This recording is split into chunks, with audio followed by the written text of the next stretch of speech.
As you know, I've been working and advising UAE businesses for the last 30 odd years. Now, one of the interesting things about this is we have a lot of free zones in the UAE that provide a slightly different structure than Dubai mainland. I wanted to break this down. We've done many podcasts breaking down wills and foundations, different structures, negotiating styles. But it's really important if you want to move to the UAE and come here to work, you must investigate the various options that you potentially have.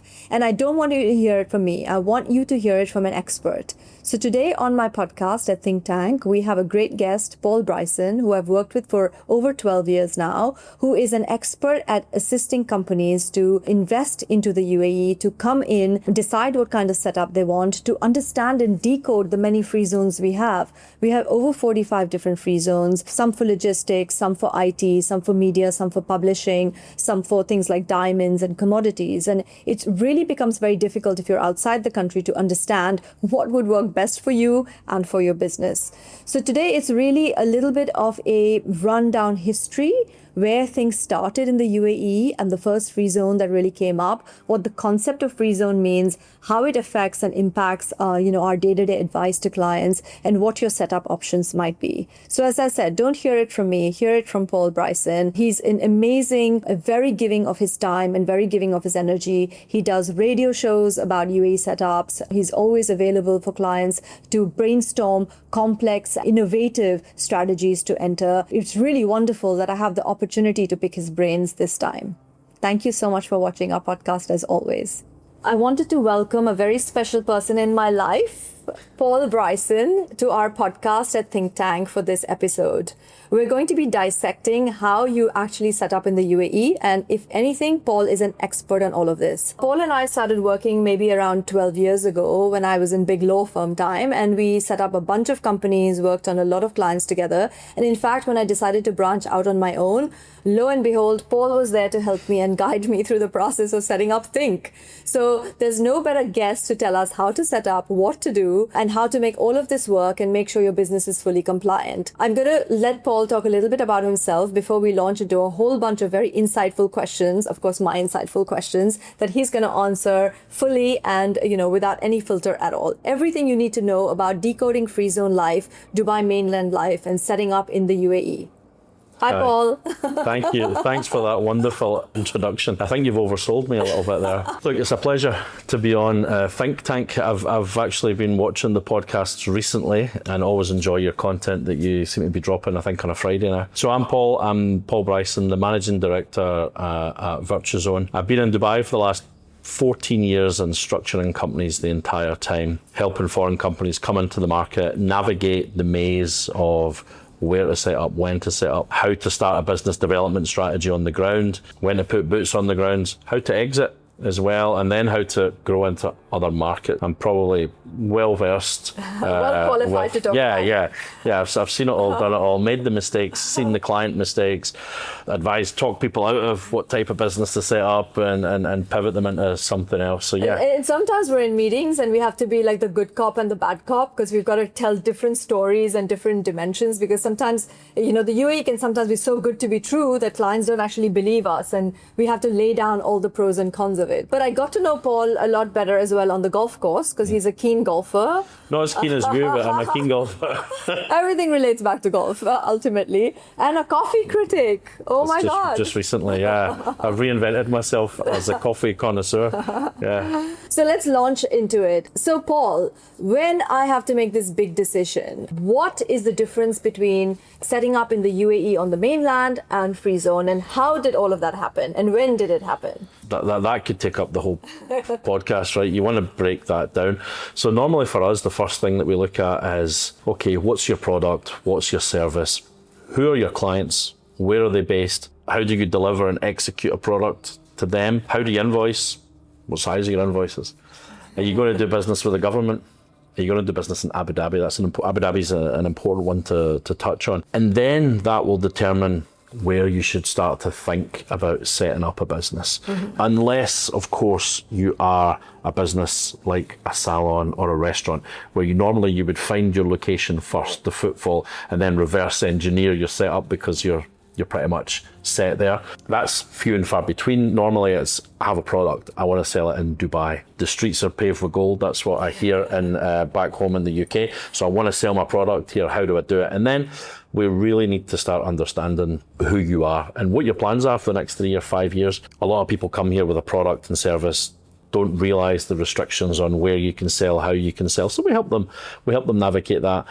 And there's a few pitfalls I think Dubai can be a little bit guilty of, and that would be not Dubai, but more so other people in the market. That would be trying to just sell you a cheap and cheerful company setup, right? You see that a lot. And if you see what us, we're a big marketing company as well. However, we never sell on price. Yeah, your socials are great. I see it, and it's all value driven. It's all about that. Never on price, and we never mention a jurisdiction. We're fortunate that we are jurisdictionally agnostic because we're setting up on average, say 500 companies a month. We're spreading that across every jurisdiction.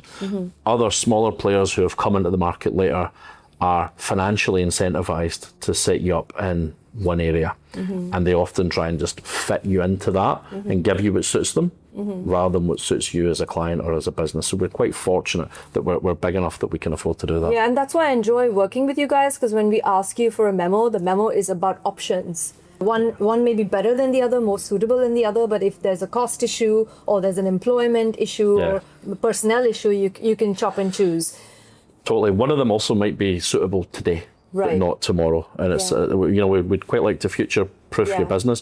And also we're trying to predict the future, take away any potential headache that might arise for the client and for us down the line. Okay, we don't want that business to not be fit for purpose and then they come back and tell me, Paul, you and your team told me this would be good, but you never told me that if I do business in Abu Dhabi, I'm almost kind of handcuffed and can't trade there. So we try and understand where you're going to be in the next 2 years so that you're happy with exactly everything that you're getting from us. But you've raised a really important point. I want our viewers, because there's a lot of people who are not from the UAE, to understand where we all started from. The company's law that required you to have your mainland company 51% owned by UAE national or UAE national company. And I know you did a lot of those. You facilitated foreign direct investment with the government here. Can you talk us through that and the transition you've seen and how you've also managed to change those 51-49 relationships? Of course. And you're further well versed to talk about the legal landscape, right? Because we do live in quite a complex legal situation where we have Sharia law, common law, civil law, all kind of intertwined between business, family, commerce. Now I have like 4 different court systems in one country. I've talked about this. The Abu Dhabi Cassation, so Supreme Court of Abu Dhabi, that has a bunch of other emirates under it. Dubai, which has a separate court system. And then Abu Dhabi Global Markets, that now has its own arbitration and court system. And the DIFC, of course, which is quite well established. So that's in itself quite a lot to take in as someone moving to this country. Well, and if you've got 2 businesses doing business together, both in different jurisdictions, want to be governed by a third jurisdiction, which is not where they're set up, it can get messy, right? Let's talk about the law that required you to have 51% and 49. And why that came about. Yes, and why that happened. So that's been in existence since the 70s, right? When oil and gas was first discovered in Abu Dhabi. There was no means to extract it. So foreign companies had to come in, extract it here. What locals were so smart about was, we're not going to let them set up the company 100% and take the minerals, right? Take everything. So when that was set up originally to protect local interests, and it served very, very well. Now, it became what we knew as commercial companies law back then, where the 51-49 split was in place. What that meant was, as a foreigner coming here to set up a business, you needed 51% of the shares to be held locally. Not a bad idea where we've come from then. It brought the economy to a whole other level, allowing foreign investment, but in a structured form. And you look at other countries in the world where that was not the case. And the large petroleum companies came and did extract, and very little investment took place. If you look at neighbouring countries where airports still look like it's 1980, roads still look like it's 1980. The UAE rather has been very, very smart in how they've handled that. We outgrew that commercial companies. So that was in existence for a long time, and that was my bread and butter. When I got to Dubai, I made a living out of providing local partner services, so providing that 51% safety net Right. for foreign investors who came into the market.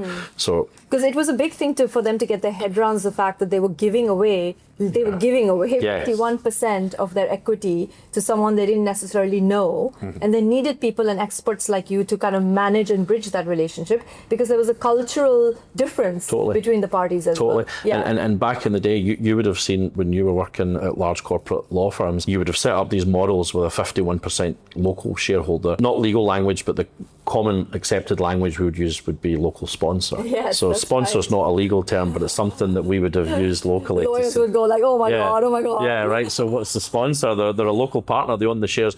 And you guys would have drafted and provided a suite of security documents that would cover the foreign investor as much as possible. Yes. Right. And then milestones would happen, such as the local Emirati may pass away. Yeah. Then where do we go? Do those documents die with them?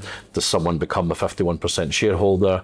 We've seen instances where that someone came in, inherited 51, tried to sell a business. Multinationals, they've tried to sell them because they thought they were the majority owner, as opposed to a nominee shareholder, which would be a better phrase than the We worked sponsor. on a succession plan around those years where we ended up with the heirs, the whole family of heirs, because obviously the shares devolved as per Islamic Sharia law for Emiratis passing away in that circumstance. And we had not only the wife, the widow, we had minor children, major children, and we had other family members as interested parties. So it became quite convoluted to be able to manage everyone's interests and to protect the company's business like going forward and in an ongoing manner. These instruments were put in place for a long time. They worked, everything seemed to work quite well in harmony. As long as your sponsor was getting paid, they weren't really getting involved in the business, it worked quite well.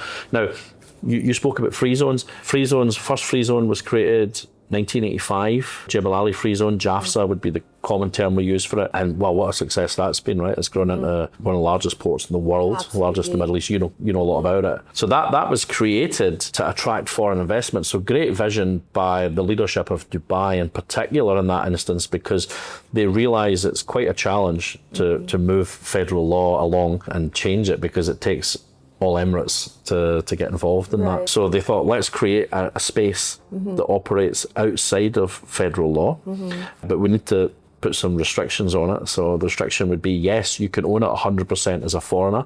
However, you can only trade inside that geographical perimeter where you're based, which still stands, right? Yes, in the law. But there isn't in practice, as long as your service is deemed to have taken place in the free zone where you're based, particularly if you're in the service industry, it's not a problem. It's more to protect the sale of physical goods between free zone and mainland. Yeah, I was just going to say, because JAFZA was supposed to be like bonded warehousing. A completely gated free zone. Free zone. And I think it took the Dubai story into a whole other stratosphere when it came to logistics and hubbing and all of that and transshipment from the UAE. But you're right, like when you have newer free zones, like the Dubai Internet City came up in 2000. I know I had like one of the first offices there. And the Media City, obviously, is very difficult to demarcate because there's no goods going in and out. No, it was all, the internet bubble. The concept of these free zones is brilliant. You think about it, if you work in tech or IoT and all your customers are based in one area, natural that you're going to be based there. You can own it 100% and you don't need to travel around town. You can go door to door and meet them. So logistically it was brilliant. And then the free zones started to evolve. They started to become residential areas. So they needed to have retail outlets, restaurants, barbers, other service providers inside these free zones. Like a community. Right? That it's no longer just tech companies, but service providers to the residents. The free zones, when they were established, traditionally were, I would say, sector specific or themed around internet, as you say, healthcare, shipping, logistics. Majority of free zones now have morphed and grown into generalist free zones. Oh, really? And are no longer sector specific. Right. Like, for example, DMCC, the Dubai Metals. The perfect example, right? So that was only established to be a commodity centre. And then JLT became one of the biggest residential areas in Dubai. It's now got 24,000 companies spread across every sector that you can imagine, right? So it's no longer, although it has specific areas for commodities trading. It has a special coffee area, a crypto area, a diamond area, so it has them. Can still be a consultant and be based there and not be related to commodities. So that's not muddied the waters, but it's made that decision where to set up. That, okay, I'm in commodity, right? I'm in commodities, decision. I'll set up in the commodities area. No, you can now trade commodities everywhere, but also in the commodities area, you can set up a furniture trading business. So at the risk of, I mean, I know it's very interesting because we often have so many options to provide to our clients who are coming into the country, but do you think sometimes it's kind of complicated to navigate processes in each of these free zones? Are they streamlined or not? No, not yet. Okay. It is a mess. Now, that's where local knowledge, that's where someone like us and someone like you really can add value, because a client could spend a long time. There's no central resource here. Like, we would be used to having a central resource in other countries where we can go and find information. Websites are not usually always up to date. You can't necessarily always trust the information. Rules, procedures, protocols, they change almost on a daily basis.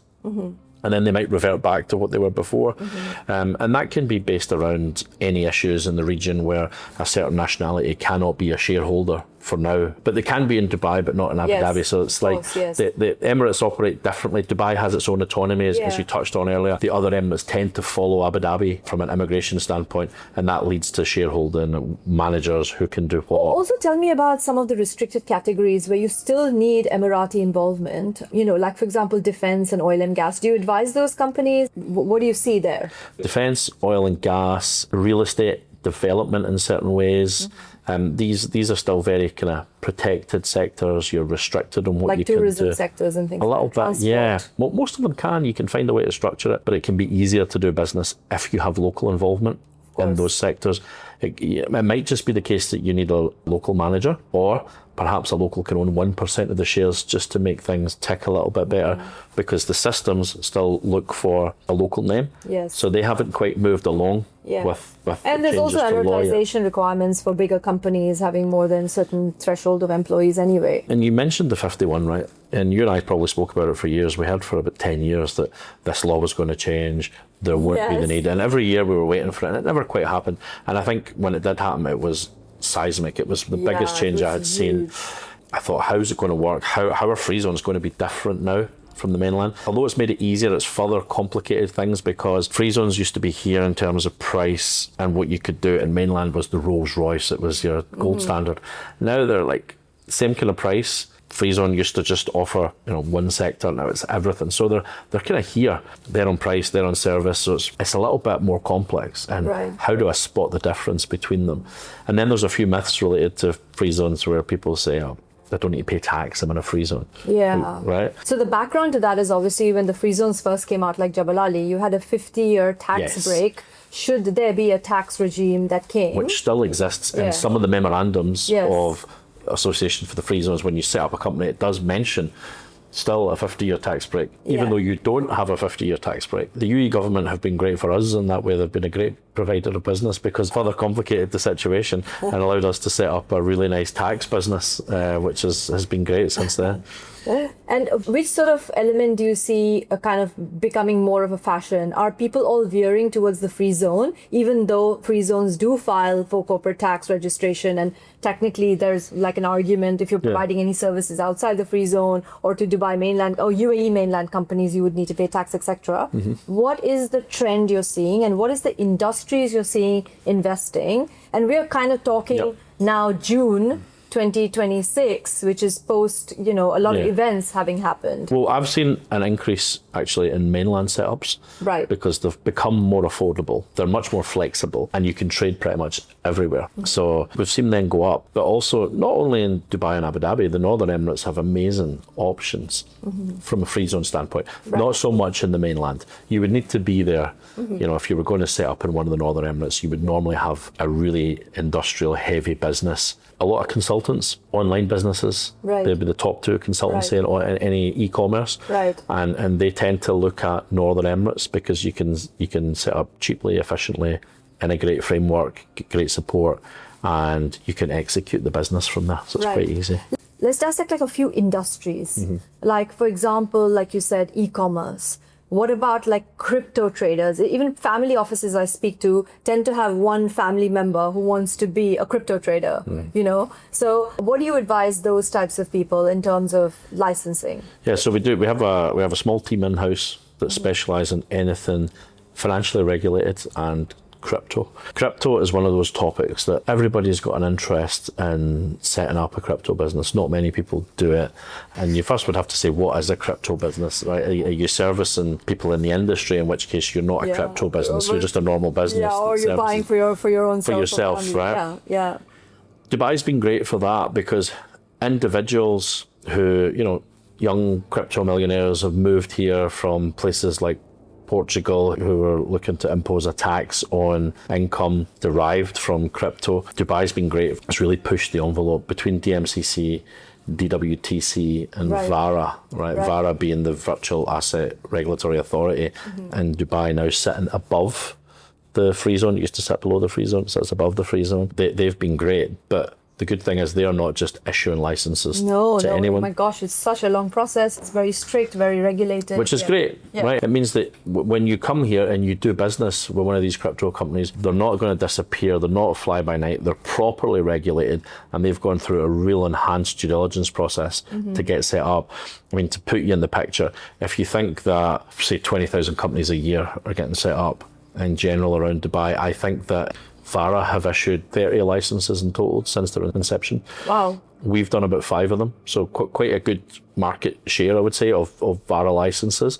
So we're relatively, we've got our ear to the ground with VARA and with crypto, and it's one of those things. We have a small team in-house, but the knowledge is great. Yes, I know. We work with them and we pick their brains as they pick ours sometimes, and it's good to see it all moving in the right direction. Yeah, we're always learning. Yeah, we're always learning. Yeah. Well, that's the great part about this place is like we can speak to the regulators, we can evolve, we can find ways out, we can... You have access. I think that's one of the things that you take that for granted, that you have access to government here as well, to regulators, to free zones, to ministers. You can go and ask questions. And the UAE have really made themselves accessible for foreign investors coming in. Yes. We've got a great relationship that if a client comes in, it is a bit of a tricky situation and we don't know necessarily how to get it done, we can walk the client in and speak to someone at DET now or in DIFC or at a regulator, and we need to have a conversation, Dubai municipality. You try and do that in the UK, you're never cutting through the red tape. What about real estate? Obviously the hot topic forever in the UAE. Yeah. We've set up a lot of brokerages. Ooh, I've seen so many of them pop up. It's great to see because there's a market for property transactions. Brokers believe that they are generating their own leads, generating their own business, but then paying 50% back to the company. So they think, I can set up on my own. Before, you were never allowed to own these companies. They had to be 100% local owned brokerages. Now they can be expat owned. They're popping up. They're also cheaper to set up. So you'll find 2 or 3 brokers coming together saying, let's do our own thing. It's great for us, it's great for everyone, because it makes the landscape so much more competitive. A few people come with that and say, I want to come and start doing some real estate development. It's a kind of chicken and egg situation there. You have to own the land first and have title deeds before you'll get the license to develop the property. So we see a lot of that. We call them kind of like sand lease or sand plot clients, where they have either inherited or bought different parcels of land, and then they want to develop it, but the land might be owned by a family member, or it might, the whole title aspect has to be. And then there will be requirements where you must have a certain amount of employees, a certain amount of engineers, MEP engineers, and you have to have these before you can have the land, but you need to have the land before you can have the license. So it can get a little bit complex. That could be more streamlined, but again, that also kind of protects us a little bit, so that we know that the people that are coming here and offering real estate development, because you see more and more qualified to do it. Totally. You must see more and more. Previously, right, I would think back to when I got here, it was Emar Nakil Damak. Right. There wasn't Dubai Properties. There wasn't much other than that. Now you drive down Sheikh Zayed Road, I think every month there's a different billboard with a new developer that you've never heard of. Ginormous billboards. They do the job. Totally. You and me need to be on one of those. We've been on a couple. But yeah, so they're changing the game. They're changing the landscape, moving away from that traditional developer that we've always seen. And what about the healthcare industry? Like we've seen, obviously peptides is a big thing that's happening and coming in, and we're seeing a lot of quasi medical clients looking to the UAE. I had one yesterday. Right. It's not medical related, but they're in that kind of peptide space. But they produce capsules made of powdered pearl. Whoa. I've never heard of it wow. before, right? Okay. So I had to check it. So it's pearls that are ground into powder, and the health benefits that brings. And we have discussions around, okay, it's big in Europe, so it's quite big in France, these guys. So it's big in Europe, but I said you need to be careful with this in the UAE. You can't start. Thankfully, there's now the Emirates Drug Agency as well, right? So there's Drug Authority, which is kind of popped up recently. Dubai Health Authority will say what you can say and can't say about these products. So you cannot just start like an American infomercial, say this cures cancer, reduces this, right? Like you would see on those, and then a disclaimer at the end might cause death, right? So you can't do that here. Thankfully, we're well protected. These guys, they want to come in. Dubai Health Authority will definitely be pragmatic because it's founded in France, manufactured in France and sold in France, so they assume that that's going to be quality. So we're well protected as consumers here. By the health authority, but we are seeing people coming in, especially Korean skin brands. That's taken off everywhere you go. But again, thankfully, we're protected by the government, who check every single product, every single ingredient, where it's manufactured, how it's manufactured. It goes through. There are authorities for all kinds of standards, for measurements to see, quality, quantity, all of that. And we've seen recently as well so many checks in the food industry, in the pharmacy industry happening. You see a lot of headlines with the food industry that a lot of places will be closed, will be asked to refit. So that's good. A big one actually, Jayashree, is dark kitchens. That's popped up. That was not something that existed before. So previously, if someone came here and wanted to set up a new food concept, it was hard to compete in the big markets. You had to have a kitchen, a fixed space. You had to fit it out, municipality approval. Now, if you and I decide we're going to do some Scottish Indian fusion, we can go to a dark kitchen, test the products. One of the big platforms will put us on the platform. We just need a license, which we can actually get from a cheap and cheerful free zone option. Right. See it working. Right. And then start to grow from there. We don't need to take the space. Previously, we had to take the space, so we can go in there. The kitchens are already fitted. All the equipment's there. You probably get knives and everything's there. You don't need to take anything. So you've got the big platforms like your Deliveroo's and Talabats and Kitopis of this world, who they will bring you in, take a good percentage, but again, they're giving you the platform, they're giving you the kitchen. Then when it does well, you can start to open up in other places. You're completely asset light till you know that the concept works, right? and everything. And that's something that's changed that game. And then again, for all of us, it gives us much more options and what we can buy, what we can consume, and how we do it. It's great. So it's good to see that constantly evolving, improving the rules, procedures, protocols to get foreign investment and to promote entrepreneurship. If I go home, I notice more when I'm here that at home people they've just got jobs, and we're here to work, right? So we work and they have jobs. I think there's a real difference between that. You're right. And Dubai, more than anywhere, promotes entrepreneurship. I mean, if you look at us, we hashtagged be your own boss, right? We really encouraged and promoted startups, doing your own thing. But there's so many great licensing options for startups, entrepreneurs, internet bloggers, all kinds of industries that are coming up now. Yeah, the younger diaspora who live here, really. Well, I'm seeing that. I'm even seeing that in interviews now. We're interviewing people that are 20, 21, 22 years old, grew up here, decided, I don't want to go and live abroad. Or some people, I don't even want to go to university. I want to do my own thing. I interviewed a guy last week on radio. He's a 17-year-old Indian boy who has developed a real estate AI tool and doesn't think that university is going to be any good to him. And he can always go back, and he performs so well at school here, but he's developed this and he wants to focus on being an entrepreneur and developing the product. These are great stories. Like, I think 50% of our team are Dubai kids, who decided to either come back, or third generation Dubai, who take a lot of holidays. Well, no, they do take a lot of holidays, a few sick days sometimes, but actually we've got a few in-house as well that live with their parents, and I thought, God, imagine I moved to Dubai and I didn't need to pay rent, right? And I get my Dubai salary and no rent. Well, yeah, of course, right? Of course. But what's great to see is many of them, like you said, coming back and engaging in the workforce, which is giving it like a real different dimension.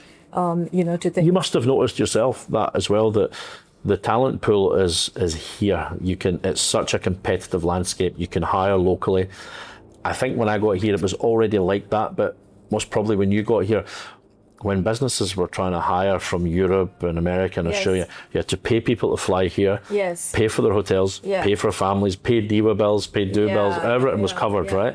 Because it was a hardship to come here, right? It was a hardship. I had two really interesting allowances that all my family make fun of. I had the hardship allowance, of course, and then I had a roundup allowance, which was basically when I take you out to coffee or lunch or something and I don't charge back the company, I have like an allowance to do that. Oh, wow. How cool Just was to make that? it easy that you don't need to, so you don't even need to provide the receipts. You can just go for there was your... like a budget which was called your roundup allowance. So it was a different time. Very and I think much so. those, people now are coming here on their own dollar. They're hunting, trying to find jobs. Yeah. It's great. It's great for us, great for And everyone. many transition, I feel, from their initial job to then being entrepreneurs, and once they're more familiar with the and landscape. different industries as well. People move industry and learn to pivot. I've seen a lot of people pop up and start to do what we do. So I've seen that come from real estate industries, accountants who think that looks easy. I could do that. I'm not saying they're all successful, but they realise that, well, this is a competitive market. There's a lot of people coming here. So they need a business, they need a visa. You talked about Abu Dhabi, Paul. Let's dwell a little bit on that. One of the things we've seen in a lot of projects over the course of, say, the last 7-8 years, is a lot of holding structures set up in Abu Dhabi global markets, so ADGM holding companies, SPVs, which are special purpose vehicles, used to invest in other countries and used to invest as the mainland company. But we can do more common law style agreements under the laws of Abu Dhabi. Yeah, we can put our shareholders agreements there. Yes, exactly. So number one, have you seen that trend a lot more? And number two, tell us a little bit about the difference between mainland setups in Dubai and Abu Dhabi, just highlighting Abu Dhabi, because we have a significant amount of oil and gas clients or suppliers to that industry coming in. Important that we don't forget Abu Dhabi, because let's remember it is the capital and it does have the 6th largest oil reserve in the world. If you look at Dubai and Abu Dhabi, one real difference between the two markets. Abu Dhabi is a traditional market where about 25% of the GDP comes from oil and gas. In Dubai, less than 1% of the GDP comes from oil and gas. So it's not significant for Dubai, but it is in Abu Dhabi. So you notice it's a traditional market. Let's not forget it's the capital, and at federal level it's super important. If you want to set up a mainland company and do business with other businesses in Abu Dhabi. So some people like to say, I'll just set up in Dubai and I'll do business there. Or like a branch or something, That can sometimes work in practice if perhaps you've got a relationship with your client and they don't really care where you're based. But if that person leaves that company that you're engaging with, then you probably need to go through the procurement procedure. And that can be way more difficult when they revert back to normal and you have to reverse engineer some sort of Abu Dhabi setup to execute, or you lose a contract. If you want to do business in Abu Dhabi with ADNOC or any other government body in Abu Dhabi, they love to see an Abu Dhabi trade license. It's much, much easier. In fact, you will not be successful with anything other than an Abu Dhabi trade license with a special, it's called oil and gas field services activity that you can just put into your license. It means that you're allowed to engage with them. So anything to do with ADNOC, you need an Abu Dhabi license, which is fantastic for Abu Dhabi, right? It protects Abu Dhabi as well. Previously, you used to be able to set up your Abu Dhabi company in Dubai. You could execute your memorandum at Dubai courts. Now you have to go to Abu Dhabi. Everything's done there. Much better for Abu Dhabi. They have much more control over who sets up, where they set up and how. On the flip side, you've got ADGM, which has become a real tier 1 financial structuring centre. It's been amazing to work with them. The DIFC is great too, and we've seen more foundations and those types of SPVs and other SPVs for real estate development. But Abu Dhabi has been really like a gold standard in terms of. I remember when they first set up, and everyone said, "Oh, it's going to be a copy and paste and of DIFC and are all these law firms and banks going to go down there?" Well, the answer is yes, they're all down there now, right? It's really established its presence on the world stage, not just here in the Emirate, and it's put in place, as you know, a judicial system, courts, judges. Very robust. We use it in a lot of our governing law and dispute resolution provisions. I think in the beginning when they first established and they were building a portfolio of clients, it was really easy to set up, and then they started to tighten up a bit, which as global standards moved as well, so it became a little bit, there was more compliance, it took a little bit longer, but that was great. That meant that you knew that everybody that was set up there had been vetted, had been through that process, and it was safe. We see a lot of these structures, so you know our story, right? You know that we are now private equity owned. Yes. The PE fund purchased us recently. They've now picked up Clara, who you know, Yes, right? So yes. Clara is the largest CSP in ADGM. Yes. They hold a significant market share. They're close to the regulator. So Clara and Virtuzone, both owned by the same company. Both of us will probably rebrand in the next 12 months. It'll be So Essentium. yes, Yeah, it'll be single Essentium, branding, yes. Essentium UAE or Essentium Right, Middle right. East. And you know, so we're really growing that. So you've got the biggest in Dubai and the Northern Emirates, Yeah. now the biggest in Abu Dhabi coming Yeah. together, right? So for our viewers, I want to clarify that what's happening in Abu Dhabi, which is different from ADGM, which is different from DIFC, is that there are corporate service providers like the Claras of this Yeah. world who must be the interface between Abu Dhabi, ADGM government and kind Yeah. of the licensing authority and clients. So basically there is a more streamlined Yes. process and you have to have the CSP on record maintaining a lot of your compliance Yeah. documents and everything. And if I let you into a little secret, I don't know if it's a secret, it's maybe one of the worst kept secrets around.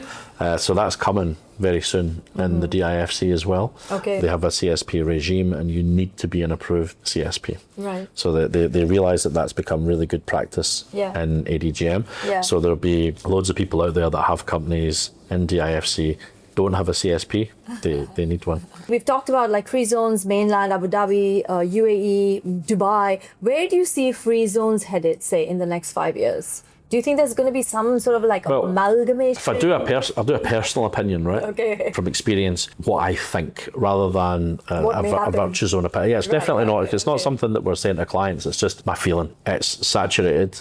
There's over 45 free zones, and they've all got different forms, different logos, different rules, different regulations. They each have a different regulator in office. Systems. I think we're probably going to see maybe one or Consolidation. two or three free zones that have everything. Yeah, we saw that with TCOM happening, so. Yeah, and it'll make it easier for people to transfer visas, set up companies, mobility migrate of labour. companies as well. Yeah, outsource Redomiciliation staff, as well. everything. Some of our clients want to redomicile their companies. We have a few of them now. That's one of the things that's always been quite slow in the UAE. It's been easier to take a company from DMCC into Hong Kong and then bring the Hong Kong company back into Dubai than it is Sure. from DMCC to And that into next surely city. is not the way it should be. Yeah. Because what happens is you go to Hong Kong, you might think, I quite like this here. Yeah. I think we'll just stay here. Yeah. And then the UAE loses out, and I think that's not what it wants.